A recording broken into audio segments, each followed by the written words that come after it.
Você acompanha Jornal da Rede Alesp. O Jornal da Rede Alesp está de volta. Seguimos com mais informações aqui do Legislativo Paulista, do Brasil e do mundo. Vamos falar novamente com a repórter Amanda Nascimento. Olá, Amanda, seja bem-vinda mais uma vez. O que você traz de informação para a gente agora? Olá, Fábio, de volta no Jornal da Rede Alesp para falar sobre uma nova lei do Estado de São Paulo que tem como objetivo colocar os profissionais da área da beleza e da estética como multiplicadores de informação no combate à violência contra a mulher. É a Lei 17.352 de 2021, que tem como base um projeto de autoria da deputada delegada Graciela, do PL, e que foi sancionada pelo governador João Dória no último mês. Então, essa legislação, ela institui o programa Belas Empenhadas contra a Violência Doméstica e Familiar. Então, o intuito é capacitar esses profissionais para que eles possam promover informações no combate à violência.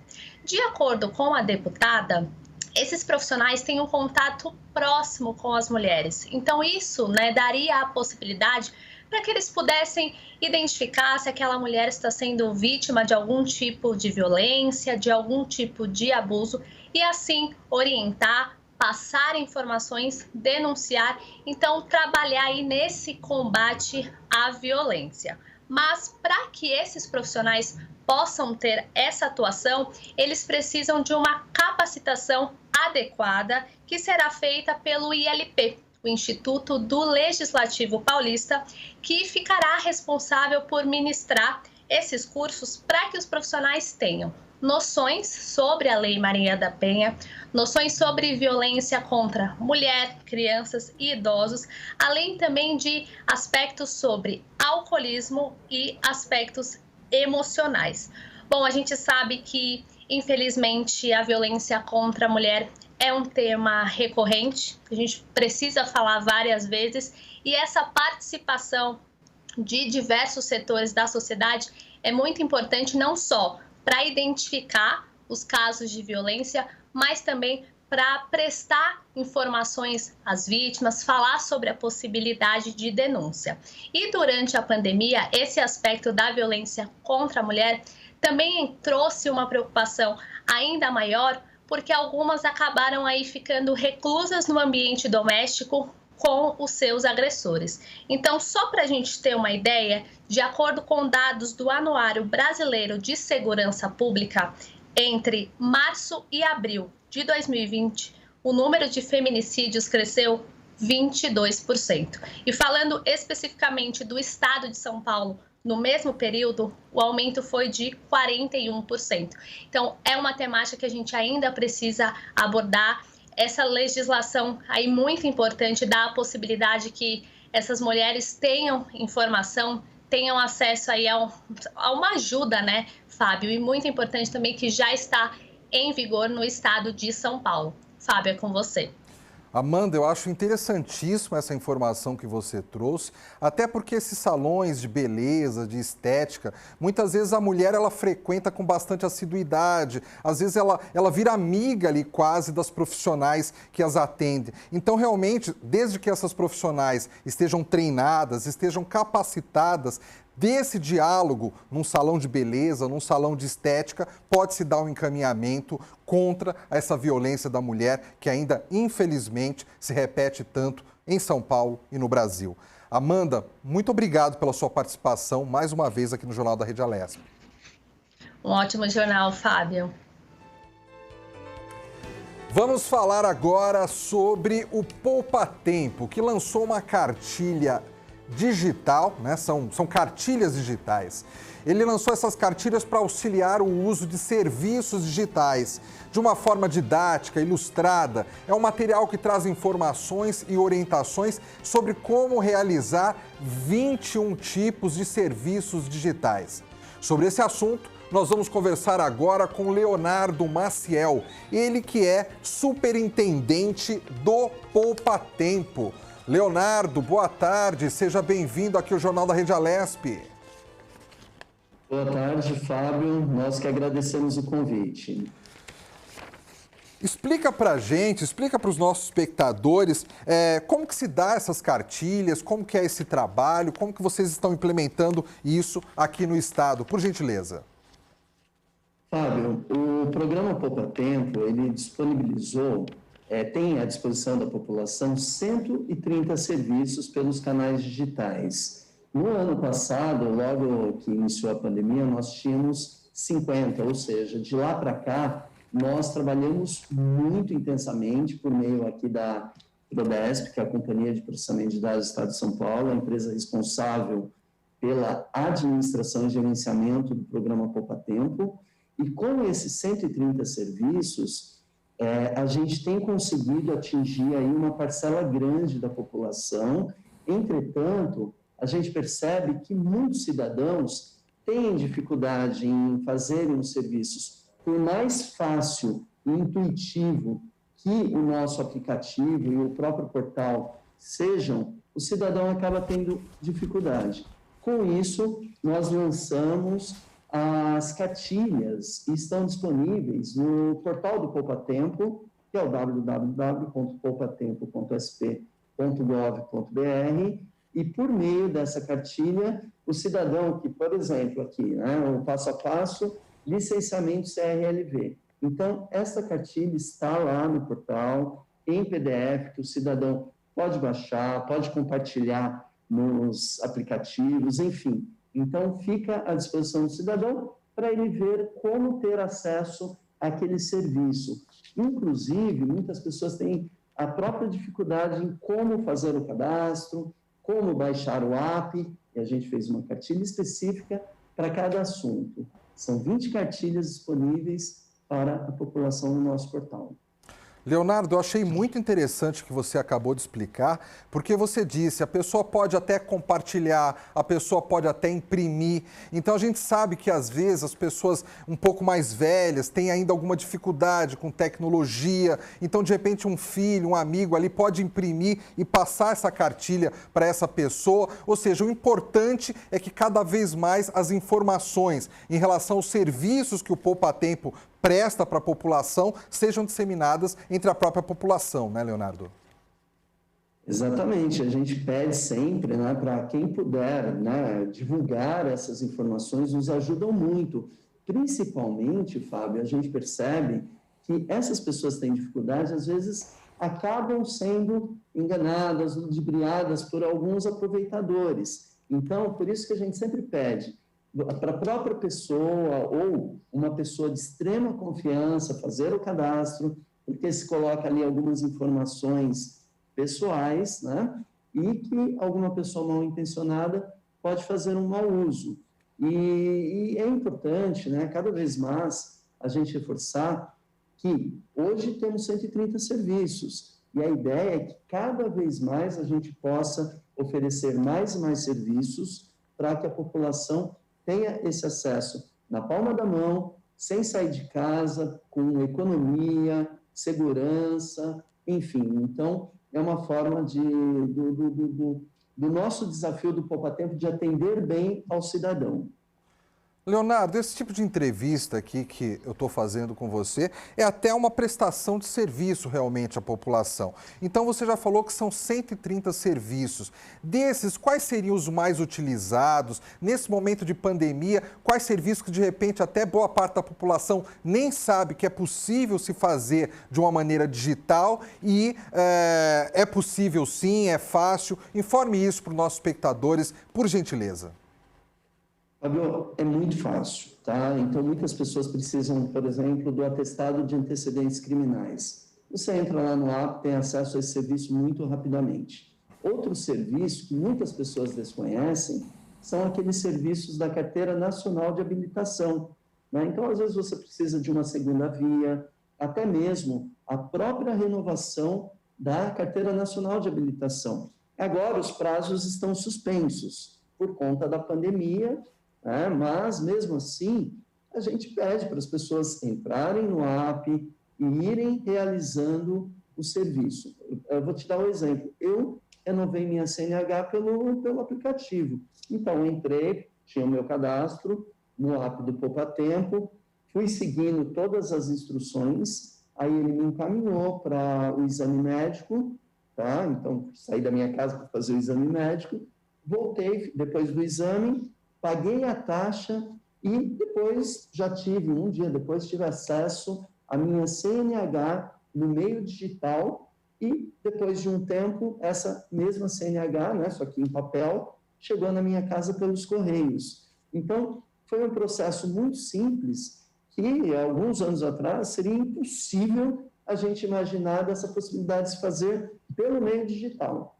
Tá? Então, é importante, mesmo que a pessoa não tenha uma necessidade agora de fazer um serviço, baixe o app, conheça os nossos serviços, né? E auxilie os conhecidos, quando necessário, né? A realizar esse serviço, porque é muito fácil, intuitivo e rápido. O que é mais importante, que nesse momento de pandemia a pessoa não precisa sair de casa.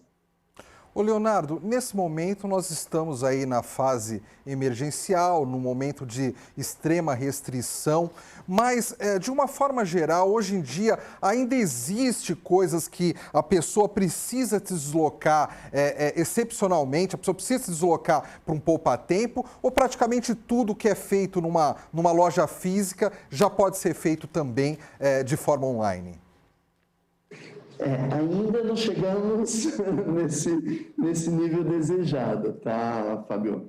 No momento, em função da fase emergencial do Plano São Paulo, nossas 82 unidades distribuídas em todo o estado de São Paulo estão fechadas, tá? A gente só está atendendo o cidadão pelos meios eletrônicos, que são esses serviços que a gente comentou, tá? Que é pelo portal, pelo app.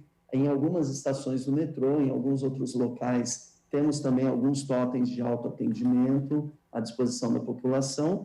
E aqueles casos emergenciais, assim, que não dá para esperar, o que a gente faz? A gente presta o serviço para o cidadão que requer esse serviço por meio do nosso Fale Conosco, tá? Então, você precisa retirar um documento que você fez antes do fechamento das unidades e esse documento ficou retido em uma de nossas unidades. Faça o pedido no nosso Fale Conosco, a gente vai entrar em contato com o cidadão para que ele possa retirar esse documento, tá? E tem o serviço, por exemplo, de primeira via de RG. Esse serviço, como é necessário fazer a coleta biométrica, não dá para a gente fazer por meio digital ainda, tá? Então, neste caso, a pessoa precisa, com muita urgência, uma primeira via de RG. A gente pede para entrar no Fale Conosco, fazer o pedido, a gente vai avaliar o caso, vai avaliar a urgência e, a partir daí, entrar em contato com o cidadão e agendar um horário para ele fazer em uma de nossas unidades.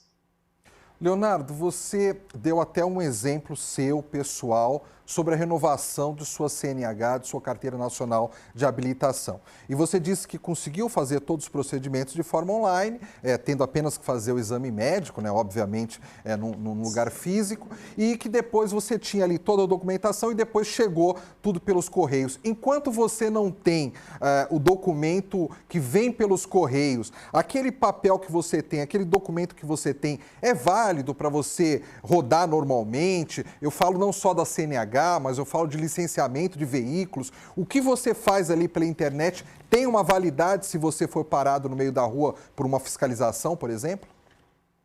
Sim, Fábio, tem sim. Por exemplo, o licenciamento de veículos, ele agora é 100% digital. Você faz o serviço do licenciamento, paga no banco, entra no app, você pode baixar a versão digital e apresentar no app lá, Carteira Digital de Trânsito, tá? Então, é um documento digital, mas muitas pessoas, às vezes, querem ter esse documento no carro. Eu, por exemplo, para facilitar, porque às vezes minha filha ou minha esposa pega o meu carro, então eu imprimi em A4 o licenciamento, deixei dentro do carro e não tem problema nenhum.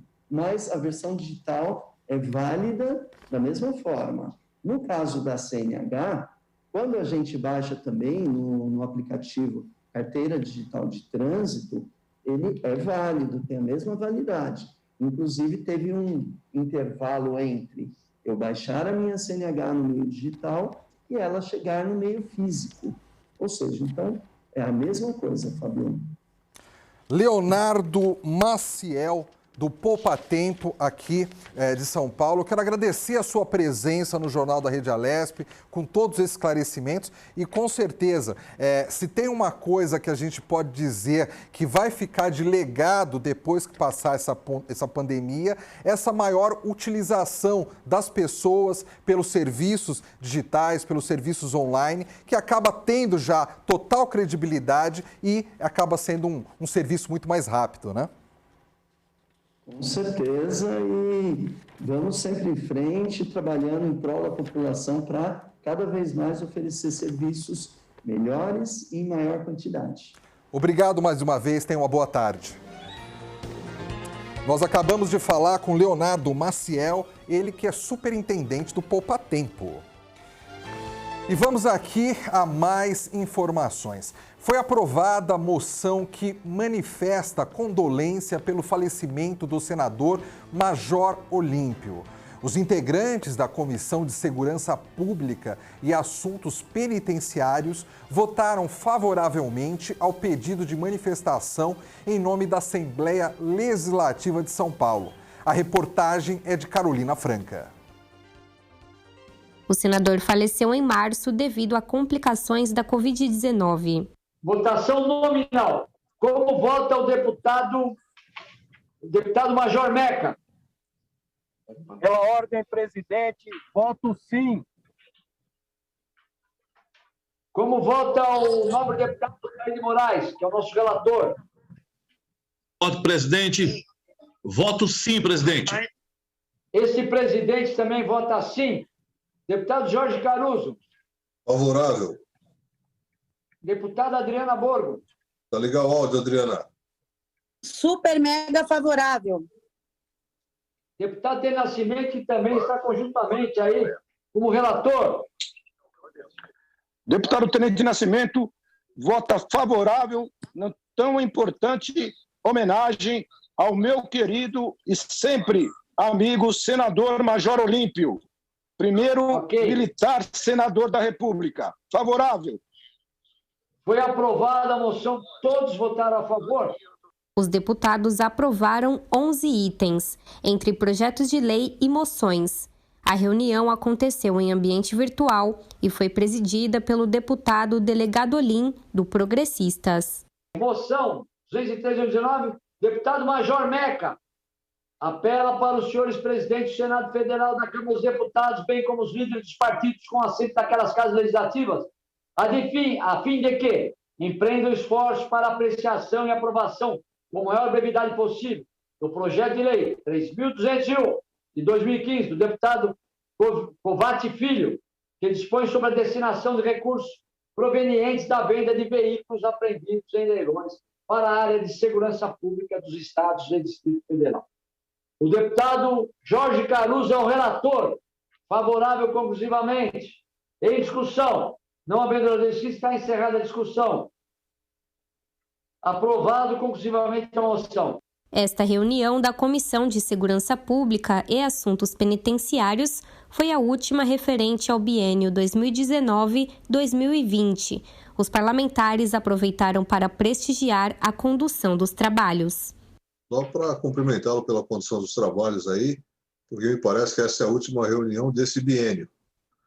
Positivo? Então, parabéns pela condução e parabéns a todos os membros. Quero também aqui agradecer por ter participado aí durante esse biênio de uma tão importante comissão e alcançamos grandes projetos aos nossos profissionais de segurança como um todo e parabenizar pela condução dos trabalhos durante a sua gestão como presidente.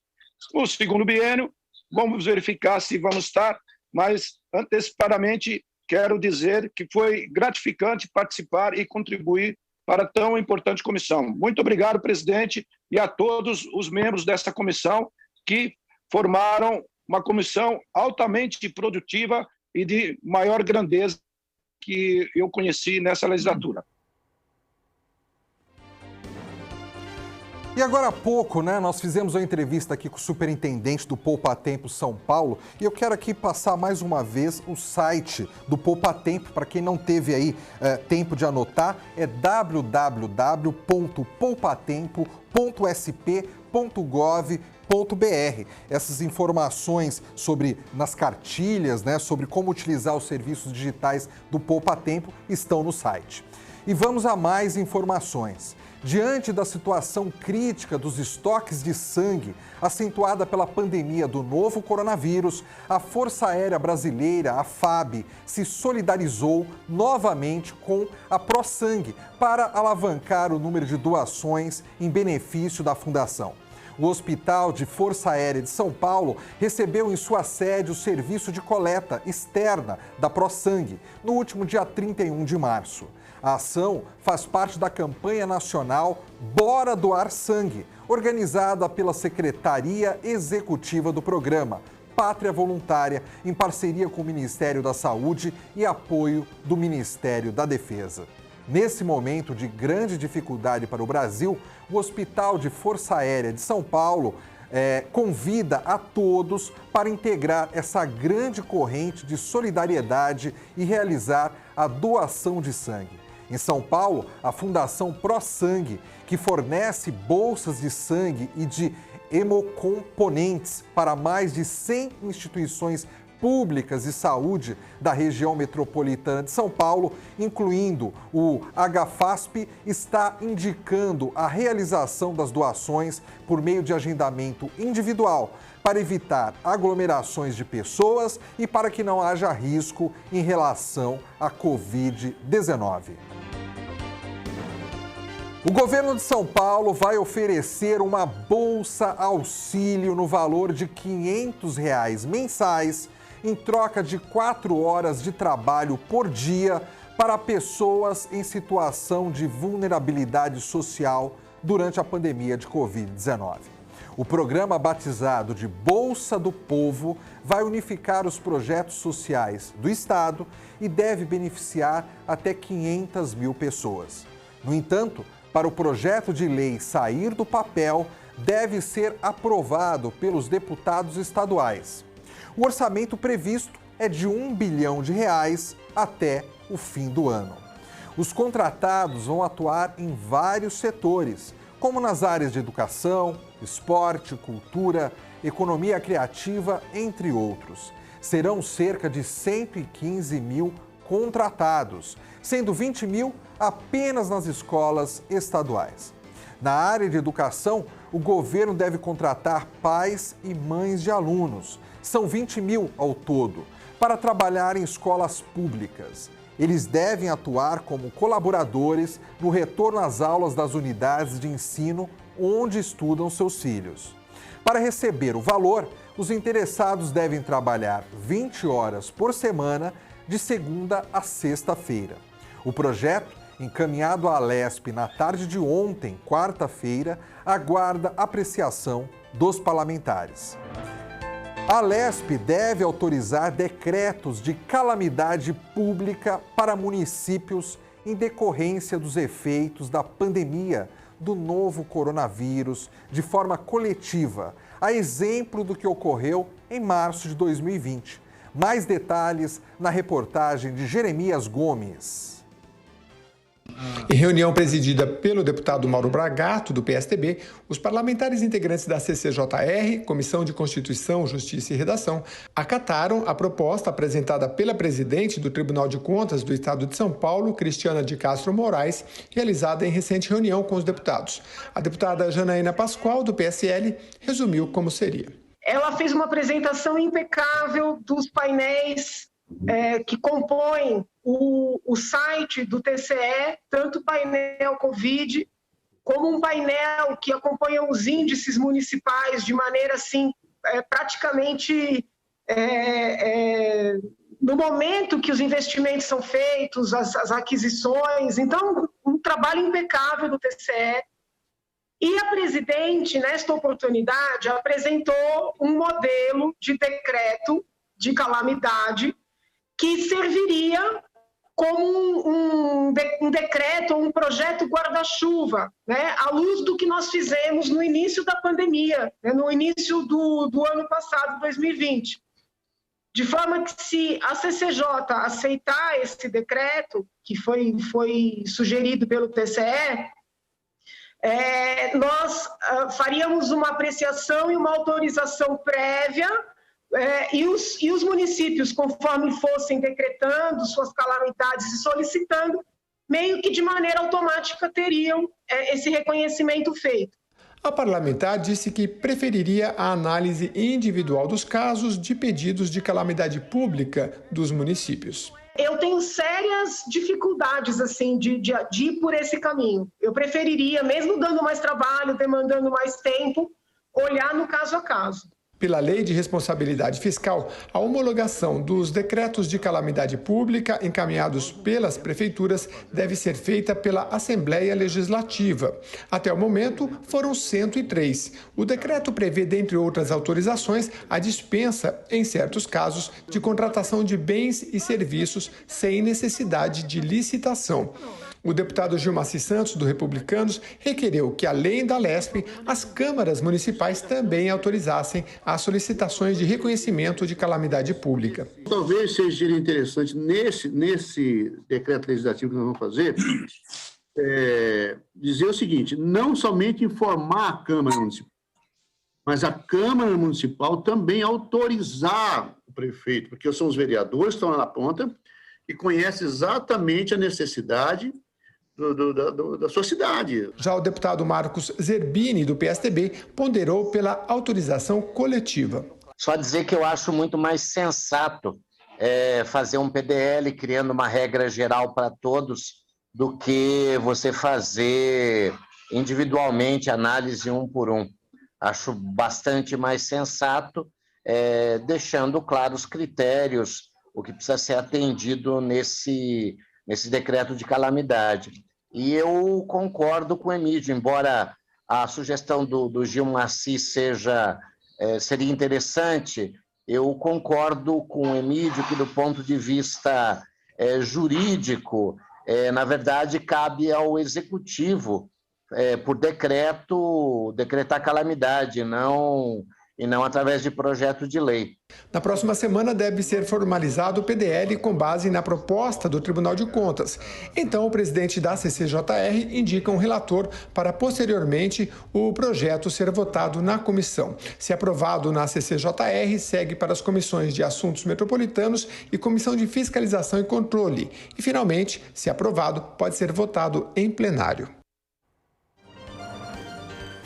E vamos agora com a última entrevista do dia.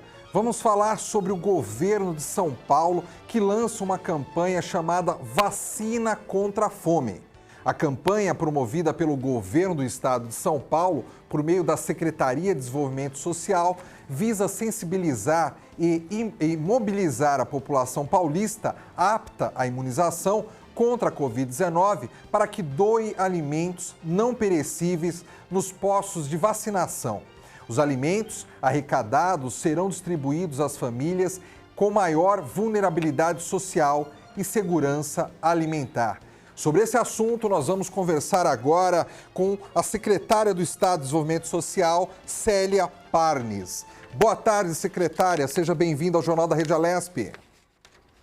Boa tarde, obrigada. É um prazer falar com vocês mais uma vez. O prazer é nosso em tê-la aqui mais uma vez. Secretária, explique para os nossos espectadores, por gentileza, no que consiste essa campanha. Veja, essa campanha é uma campanha para a sociedade civil, de mobilização, realmente de mexer com o coração das pessoas nesse momento da vacinação, da imunização, que acho que estão todos tão emocionados, tão tocados por esse momento, né, pelas suas vidas, para que levem, se possível, claro, é uma campanha de voluntariado, para que levem, se possível, 1 quilo de alimento não perecível aos postos de vacinação. E a ideia é que a gente, alguma coisa que esteja na despensa, arroz, feijão, macarrão ou leite em pó, para apoiar as famílias em maior vulnerabilidade, famílias que estão realmente em grave insegurança alimentar. Então, uma campanha de realmente não só de boca a boca, mas de usarmos todos os meios de comunicação possíveis para que toda a população, todos os cidadãos e todas as cidadãs, porque certamente todos em algum momento receberão sua vacina, são 2 doses, em cada uma dessas doses, se possível, levar 1 quilo de alimento não perecível. Muito importante o que a senhora falou, quando a senhora deixou claro, é voluntariado. Ninguém é obrigado a levar, que vai tomar a vacina do mesmo jeito. Mas, aproveitando esse momento, vendo que nós temos bastante pessoas em vulnerabilidade social, por que não, se você pode ajudar? Agora, secretária, como os municípios podem participar dessa campanha? Veja, essa é uma campanha de comunicação. Então, a partir do momento que o município queira aderir, ele recebe todo o kit de comunicação para que ele coloque nos postos de vacinação e para que ele possa utilizar os filmes, todo o material de comunicação à vontade, inclusive com o logotipo do brasão do município, para essa divulgação. E para aderir é muito simples, nós temos aí uma página que chama-se vacinacontrafome.sp.gov.br e é um termo de adesão muito simples, muito descomplicado. O prefeito pode fazer adesão, algum secretário pode fazer adesão, porque toda a organização, tanto da captação quanto da entrega desses alimentos, se passa dentro do próprio município. Então, as secretarias de saúde municipais, aliadas às secretarias de assistência social, ou defesa civis, ou fundos sociais, farão essa logística entre a recepção dos alimentos nos postos de vacinação e a destinação imediata para as famílias dentro do próprio município, famílias em territórios mais vulneráveis, que quem conhece melhor do que ninguém é a própria prefeitura e as próprias secretarias de assistência sociais municipais. Secretária, neste momento, a senhora já teria algum tipo de balanço a respeito da campanha?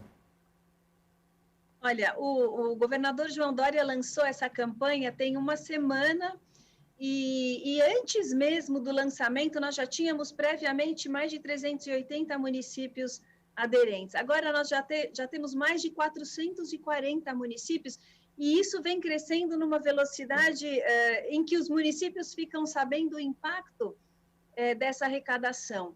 Então, o balanço é extremamente positivo, não só por parte dos municípios aderentes, mas também por parte da população.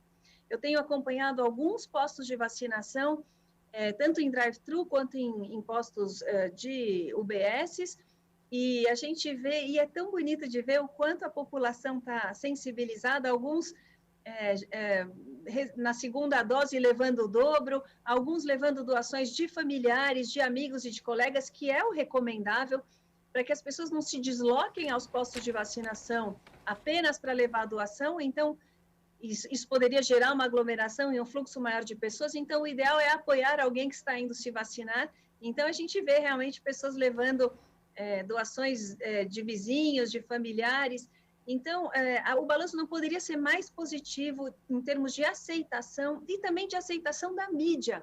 Como vocês aqui também da Lesp, que tem dado esse espaço para a divulgação da campanha Vacina contra a Fome, todas as redes de televisão, todos os jornais, todas as revistas, de forma pro bono, de forma interessada, querendo divulgar, porque realmente essa é uma ação que pode virar o jogo.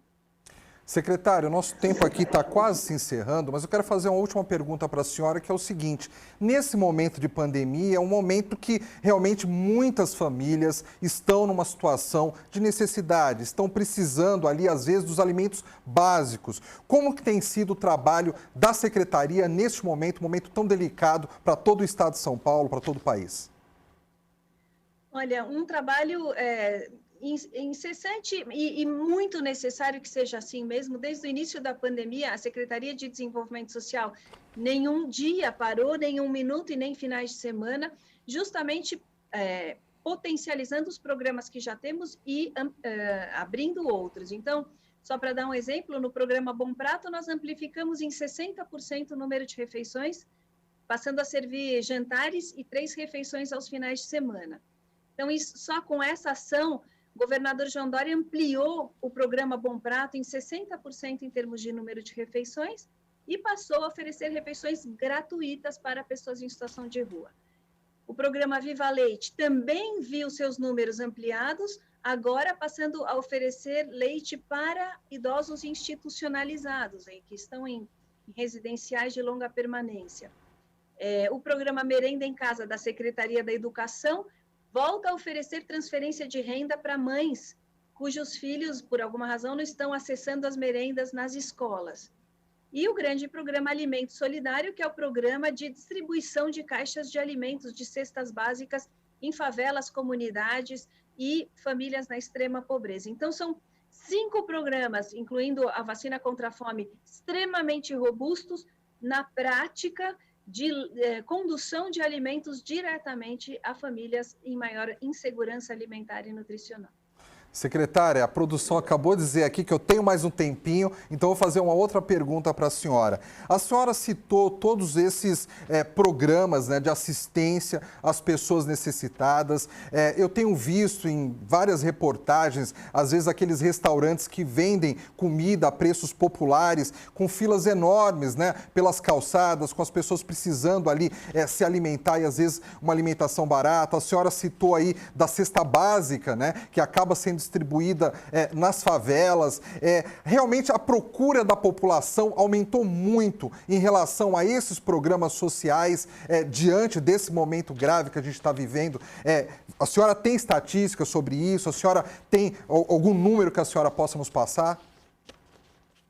Temos muitas estatísticas tristes, temos muitos levantamentos dramáticos, não só da academia, né? Nós temos constantemente acompanhado, recebido, fomentado estudos junto à academia e junto às próprias diretorias regionais aqui da Secretaria, que nos trazem esses levantamentos, e as estatísticas não poderiam ser mais dramáticas, mais tristes. Nós temos visto muito mais famílias em situação de insegurança alimentar grave. Realmente números assustadores, inclusive de novas famílias em extrema pobreza, muitas pessoas que que muitos, inclusive você mencionou os restaurantes populares, muitos nem conheciam o programa Bom Prato e hoje fazem uso dessas refeições, dessas alimentações a 50 centavos e R$1, e números realmente crescentes, diversas estatísticas. Hoje temos a estatística aí da Central Única das Favelas, nos trazendo que 70% das famílias em favelas estão sem conseguir fazer compras de alimentação básica.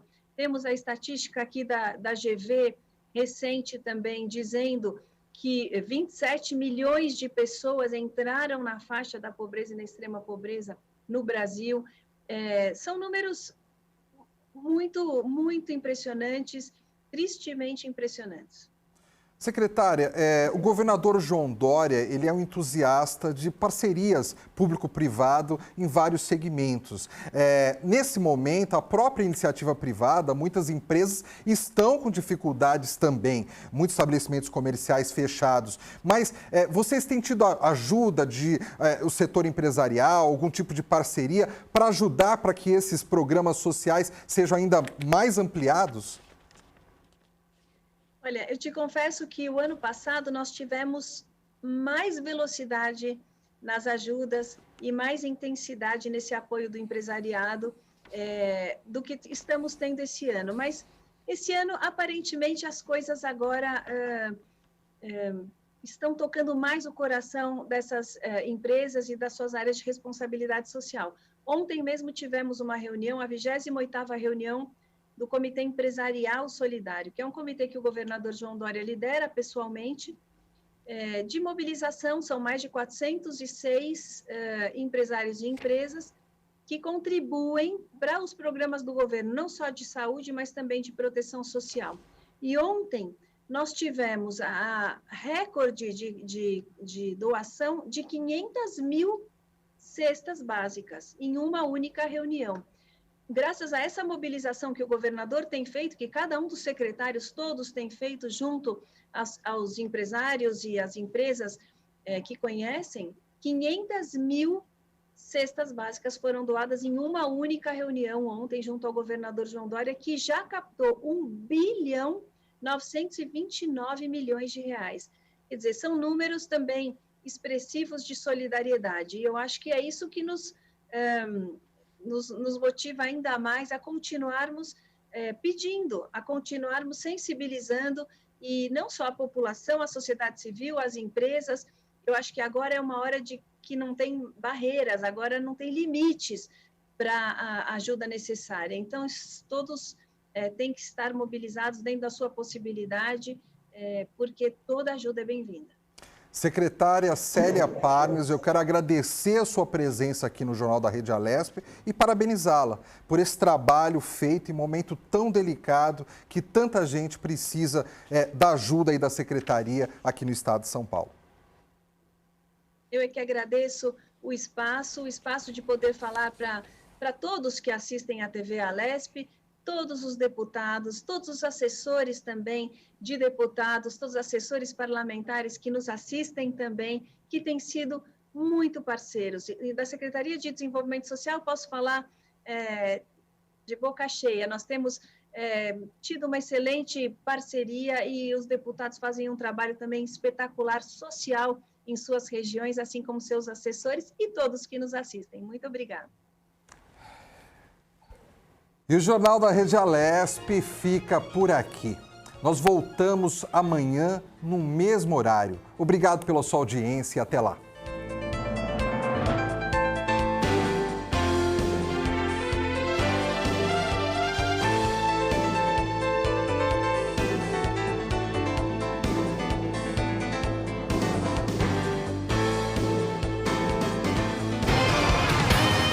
Você acompanhou o Jornal da Rede Alesp. Tudo sobre o Legislativo do Estado de São Paulo.